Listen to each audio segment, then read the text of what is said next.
Diane Tyler, and welcome to this session on I Have My Books, Now What? I'm really excited about this session. There's nothing as a homeschooling mom like ordering all of that curriculum and getting ready for the school year. All the boxes show up on your front porch. It's like Christmas and you're excited. And then you start opening the boxes, and then there's that moment of being overwhelmed, like, can I do this?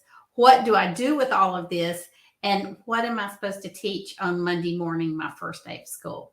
So I am so excited to have with me today Veronica Whitley.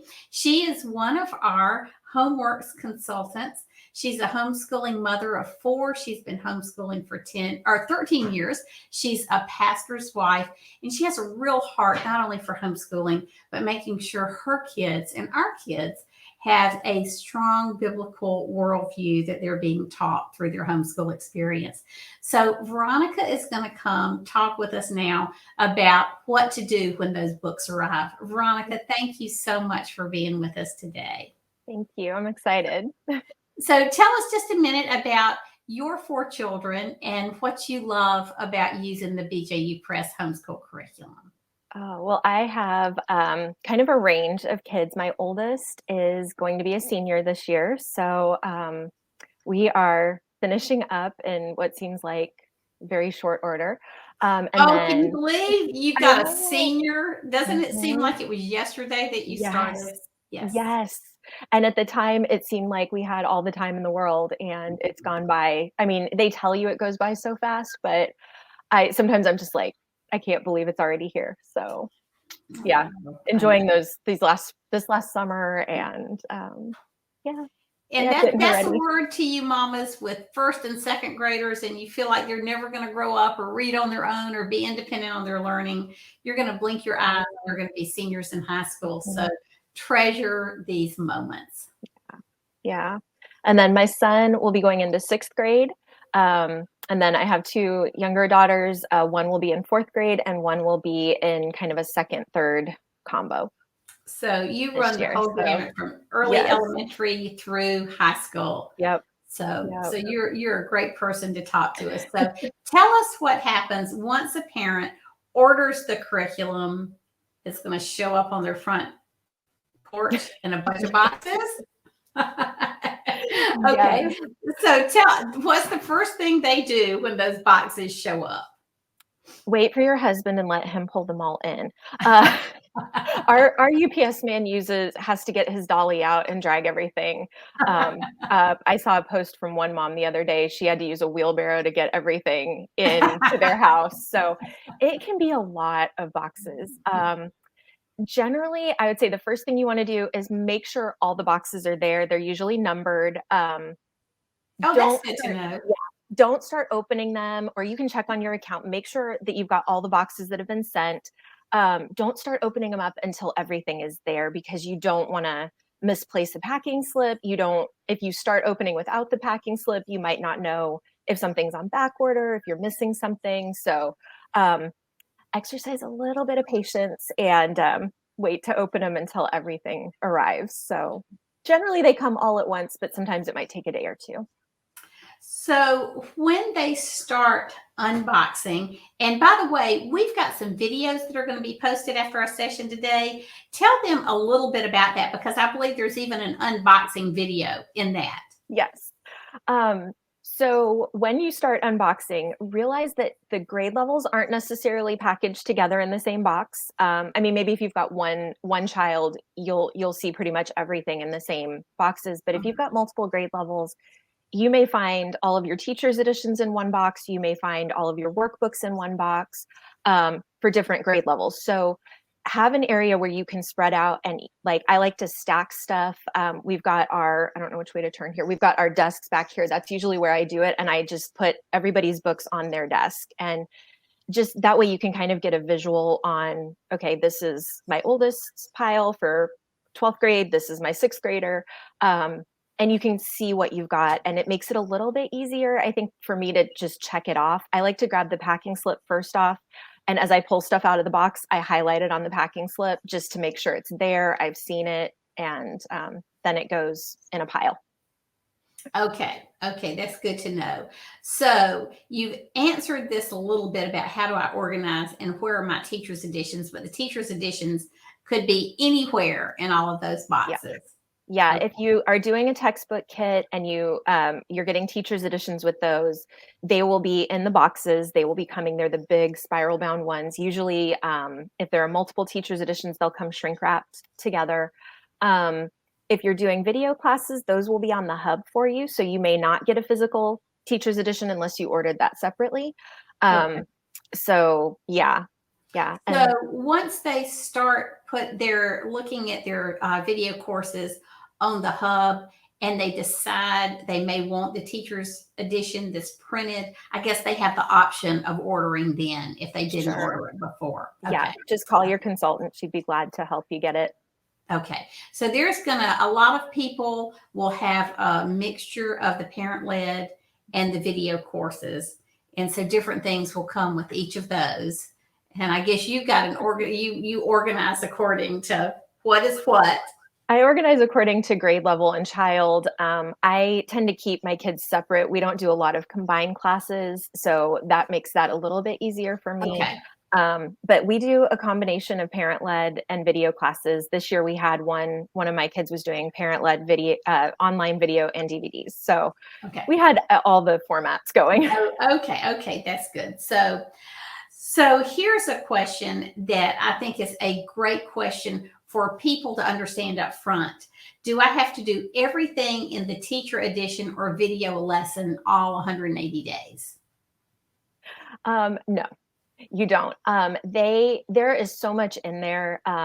The amount of resources, I want to do it all. There are so many fun ideas and extras that I probably wouldn't think of myself. So I love having those options, but there are just going to be times that you've got a lab for chemistry, you've got a child that has a report due.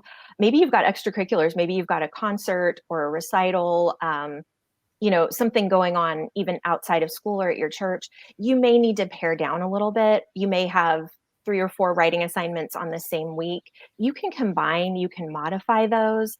As far as the 180 lessons, you'll always want to make sure that you're staying within your state's requirements for homeschooling. If you need to check off 180 days, make sure you've got that.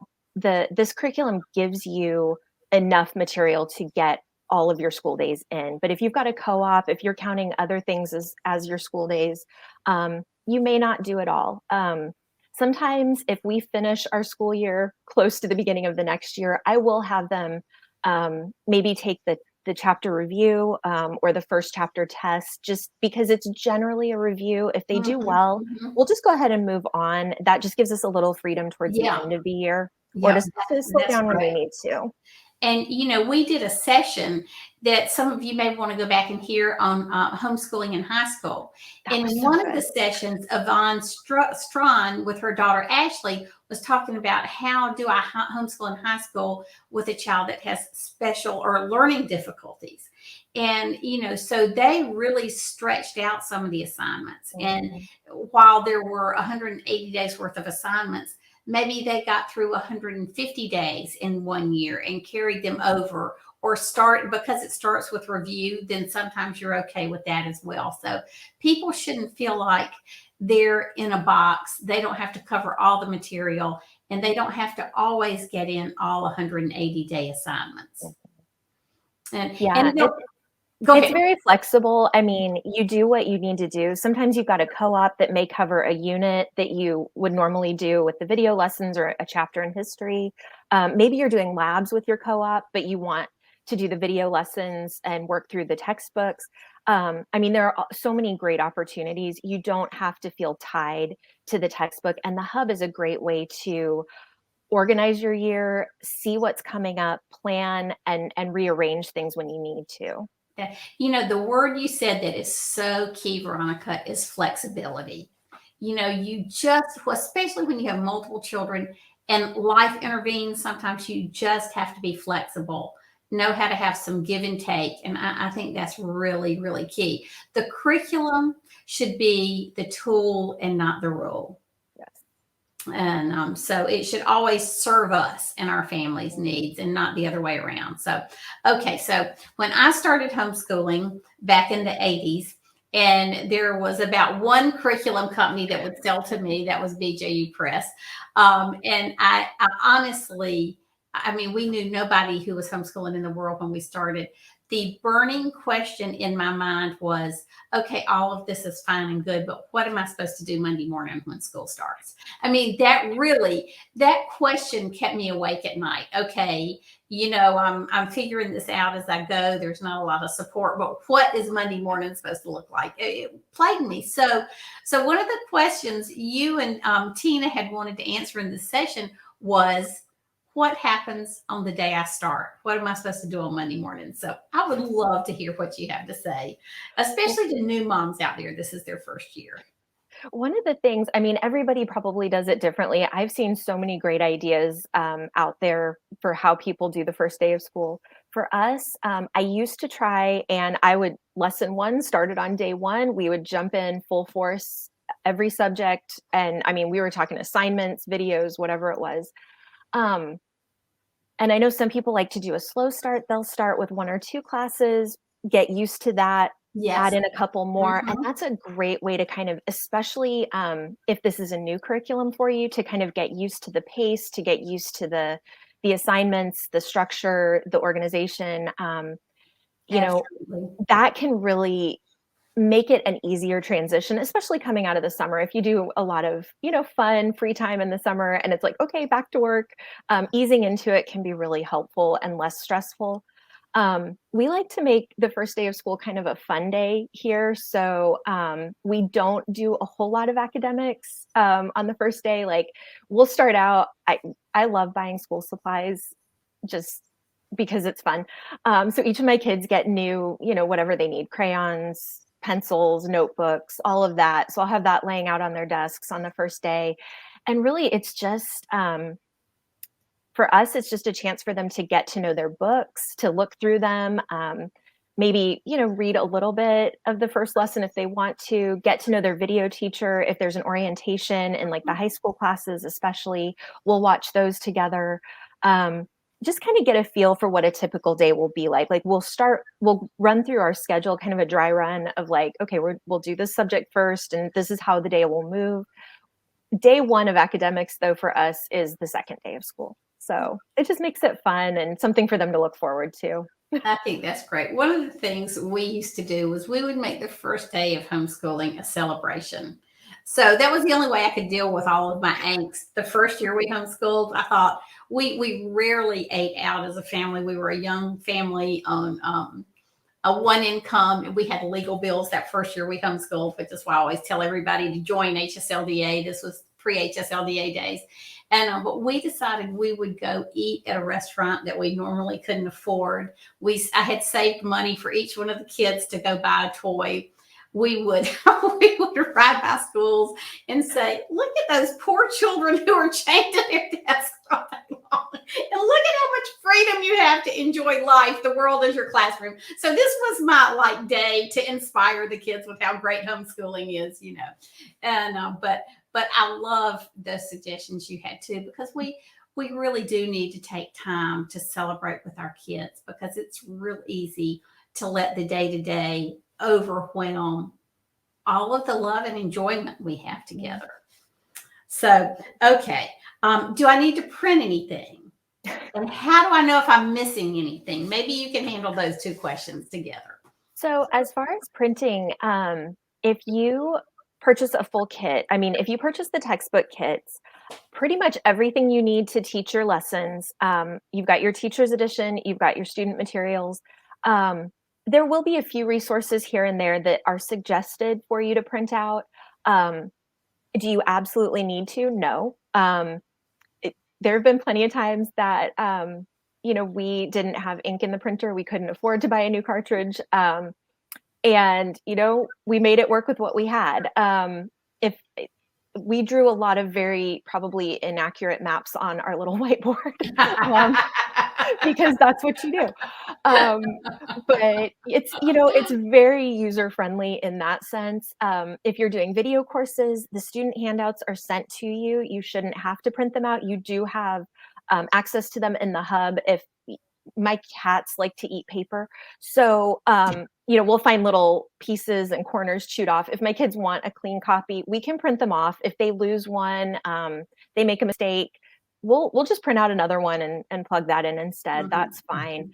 But you don't have to print out all. I mean, there's so many like optional printouts, supplemental resources, reviews. You definitely do not have to feel like you need to print those at the beginning of the year. I can't imagine trying to print all that out and the amount of paper that would be. So take that stress off yourself. What you need to complete the course is there for you. The extras are there if you need them. So it's a nice like security net. If I've got a child that needs a little bit more review in math, or we want to do a fact review again, I'll just print out an extra copy. But I definitely don't print a ton at the beginning of the year. As far as if you're missing anything, yeah, I mean, on occasion, mistakes happen, and using the packing slip as you're unloading everything, and you notice maybe you're missing a packet of handouts, note that on your packing slip, see if it's on there. Also, call your consultant and make sure some classes just don't have the same amount of papers. So ask your consultant, because she might be able to tell you, oh yeah, you don't, that doesn't come with that. We've done that where it's like, oh yeah, I'm using that this year, that you don't have any extra resources for that one printed. You don't need to worry about it. If you're missing something like a book, a workbook, something like that, check the packing slip to see if it's back ordered. Again, call your consultant and find out, because they'll know. Okay, I don't want to interrupt you here, but let's tell, there's some of our listeners that have bought curriculum but don't have a consultant. So the way you find a consultant, if you don't already have one, go to homeschoolhelp.com/map. And you see it running the little ticker tape on the bottom, which is a really cool tool.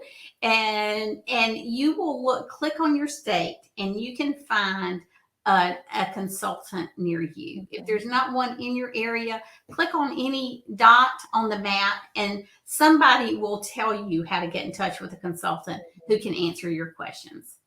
And honestly, even if you didn't order from a consultant, you can always call someone in your area and ask, should I have this? How do I go about getting it if I need it? So yeah. How do you know? You can always compare with the catalog, but call a consultant. They know the catalog, they know the materials, and they're glad to help. And really, like Veronica is just such a great example of what our BJU, our HomeWorks consultants do. I would have given my eye teeth as a young homeschool mom to have known Veronica and have been able to call her for help. But all of our consultants are designed to help you. Don't hesitate to reach out to them. They can't help you if you don't contact them. No question is too small. No question is dumb. There are no bad questions. You need to get your questions answered. And the only way to do that is going to be ask someone who knows. Yeah. And that's exactly why the consultants are there. I've been in homeschooling for over 30 years, and I've never seen anything like the HomeWorks consultant programs. And these women who are there to pray with you and pray for you, answer your curriculum needs, answer your homeschooling questions. It's a real gift. That is our gift to you, and you need to take advantage of that gift. Okay, here's a great question that I think a lot of people are wondering. How much time should I expect to spend or give to each subject? Or, AKA, what does a typical school day look like? That, again, it's going to vary for everyone. I've got a high schooler, so we're looking at credits and making sure that we are meeting those requirements. So for her, I allot an hour a day per subject. So her days are generally a little bit longer than my younger kids. She watches her videos if she's doing a video for that class, and then she spends the remaining, 20, 30 minutes working on the assignment. And then, so her days generally last about 6 hours. She does the four, math, science, history, and English. And then she does Bible and then a foreign language. So her days are a little bit longer, just to kind of cram everything in there. Um, and then generally at the end of the day, she might have, you know, 15, 20 minutes of homework or studying to do in each Mm-hmm. subject. So that, Mm-hmm. I don't factor that in as part of our school day, but that is part of her day. So she's responsible Right. to do that after our school time is over. My younger ones, if we're doing parent led, generally I will allow about a half an hour per subject. I'll just sit down with them, we'll work through the lesson, and then I'll let them do their assignment while I move to the next child. Um, so their days can range. If they're using the video lessons, they'll generally be a little bit longer because they'll watch the video and then move on to the lesson, the Mm-hmm. assignment. So their days can range anywhere from about 4 to 5 hours, maybe a little longer if the attention span's not so great and they're a little Right, squirrely. right. And you got to take Um, breaks. Yep. yeah, and we do. We take breaks to go outside and run around. Snacks are a big one. Um, Important. yes, very. Um, Mom gets coffee to keep going. So, we try and make the day work for us. Yes. And Yes. but as a general rule, I would say anywhere between 30 minutes to an hour per subject, depending on the age and the attention span. In kindergarten, it's going to be a little bit less, just age range, and they're just Mhm. getting used to it. Um, and those are really fun years. I want them to learn to love our school days. So we had a lot of fun with kindergarten.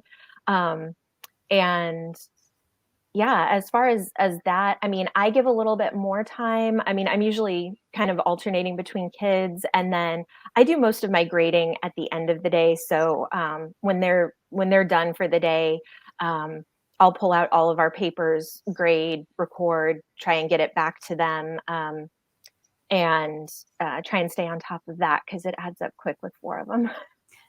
So, Veronica, just for some of our new moms who may not understand the difference between parent led and video instruction, just explain to them what you mean by parent led versus So the other.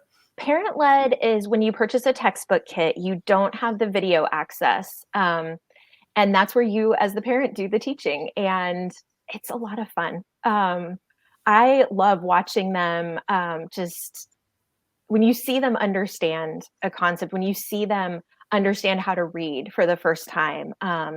Those are some of my favorite Mhm. moments with them. And even in high school, we do Bible parent led with all of my kids. I do them individually, and it's just such a sweet time to sit down and talk about scripture, to pray with them.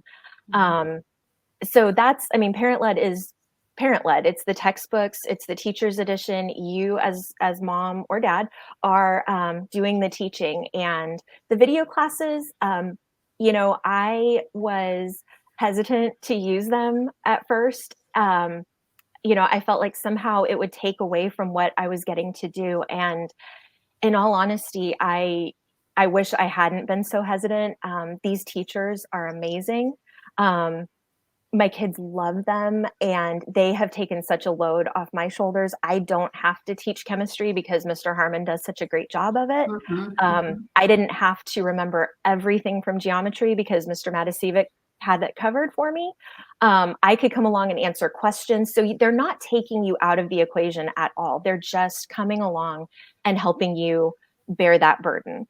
So That's they're right. two, And parents are still in charge. It's yeah, just the video teachers are just another layer of support mhm, for those yeah. people who want it in all subjects or one subject. And I mean, it's like you said, it's a tool, Mhm. and you can choose how to use it. There are some subjects we have the video lessons for. We don't use them 100% of the time. Mhm. Um, I get migraines, so there are days that I am out of commission and I can't put together a coherent sentence, much less teach someone how to put Mm. together a sentence. Right. So the video lessons, homeschool moms don't get a substitute, and so this way, I have something that can keep our days going, but I still get to do the majority of the teaching with them. So it's a tool, and I'm so thankful for all the resources that both formats give our family. That's amazing. And I know you mentioned the hub. Just Mhm. briefly, we've got so many hub resources in the threads on our today for the Facebook party. But if you could just tell people briefly what the hub is, especially if you're new to BJU Press Homeschool. The Homeschool Hub is the new all-in-one planner. It Painless planning. Painless planning, happy homeschooling. It's you know what, again, it's one of those things that I was a little skeptical that I would go entirely online with my planning. I liked my paper planners, but the amount of time that it has saved me in planning our lessons, days. Literally, it has saved me days of work. You can plug in, the lesson plans are there for you, whether you're doing video courses or textbook courses. So you can plug in, if you've got students doing different formats, they're all right there in the same place. You can print your lesson plans, your kids on their device, their tablet, or their computer. They have their daily lesson plan and their schedule. You can plug in extracurricular activities. We do orchestra, band, basketball, gymnastics, church, all sorts of things. I can plug in everything that everyone in our family is doing, and it shows up on each day right alongside their lessons. So, if we've got a concert coming up and there's going to be some extra practices, I can lighten up our school days a little bit to allow for the extra Mhm. practice and travel time. If we've got a tournament coming up or a gymnastics meet, you can make adjustments right there in the hub. It's like just literally the click of a button. You can rearrange things. There are just so many amazing tools that, again, use what works for you. I don't use a lot of the reports in terms of but you can see how long your kids spent watching the video. Um, you can see when an assignment is late that you need to, hey, did you finish this? Did I miss it? What's going on? Encourage them to finish it up. There's some accountability there. It'll show me when something needs to be graded so my kids aren't waiting for days to see their scores. um, yeah, I love it. I love it. It's a great tool. Well, as we wrap up, I just want to highlight a few things that you gave in your last answer, Veronica, because what you did and what you've done throughout these questions is talk about some of the wonderful things about homeschooling, the chance to disciple your children individually every day during a Bible time and prayer time that you have with them, Yeah. an opportunity to where they are socializing, whether it's in sports or music, but also to focus on their passions and their interests. That's one of the great things. Homeschooling is tailored to meet your child's need and educational needs, and that gives you a lot of time to pursue their passions and their interests, whether it's sports or music or whatever it is. And that is such a blessing. And we're going to talk in our next session at 3:30 about how important it is to learn how to serve in our homes together. We hope you'll join us then. So, Veronica, I just want to thank you. And I can tell from I'm reading all of the notes from our listeners and viewers as we're talking how much they all love you and appreciate the practical advices advice you can have in a lot of your videos. So tell us again, run through a couple of the videos that are going to be posted real quick and how they can find those. So the videos are a series that Tina Ketto, who she's a consultant in Arizona, she and I got to do a couple of videos just walking through the first steps from getting your boxes, opening them up, just seeing what all is there, kind of what to expect when you get those. Um, just a general encouragement, and then sort of a day in the life, so you can just see a little glimpse of what daily life can look like. It's not cookie cutter for any family or any child even. So hopefully they'll be an encouragement. They were a lot of fun to do, and to kind of see a different side of how and have a new respect for the video teachers and what they do each day. That's That right. was that was fun. But yeah, hopefully there'll be an encouragement and a help as you get started.